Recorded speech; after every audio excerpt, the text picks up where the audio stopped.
now that we have a majority of the bank records for the president's son and brother, I can tell you, there's just an enormous amount of what they call loans being deposited in their account. But one thing I haven't found is where they make payments on the loans, much less interest on the loans. So, I don't believe that the money that Joe Biden received from his brother was a loan, but because the media is saying that, then that's the final verdict, I guess. But at the end of the day, the money to repay Joe's loan came from influence peddling.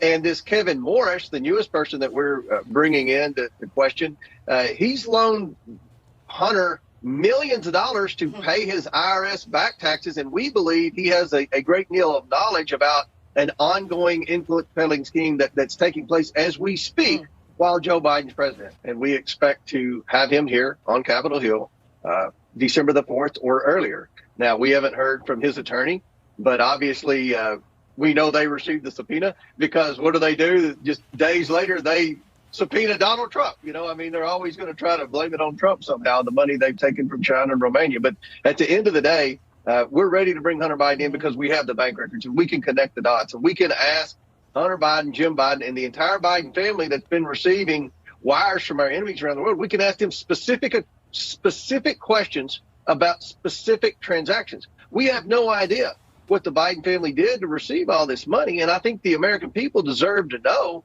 what the first family has done with our enemies around the world to receive tens of millions of dollars. We followed the money, and we found a troubling pattern where everywhere Joe Biden went, his family would soon start receiving wires from foreign nationals in our adversarial countries around the world. So it's risen to the point where an overwhelming majority of House Republicans believe that this is an impeachable offense. Jim Jordan and I met with Speaker Johnson yesterday, found more bank accounts that the Bidens have strung out around the world. We're trying to get all this information in while we're doing these depositions. And then I think you'll see our committee will probably move to pass this on to Judiciary Committee. And I believe there's an appetite for impeachment.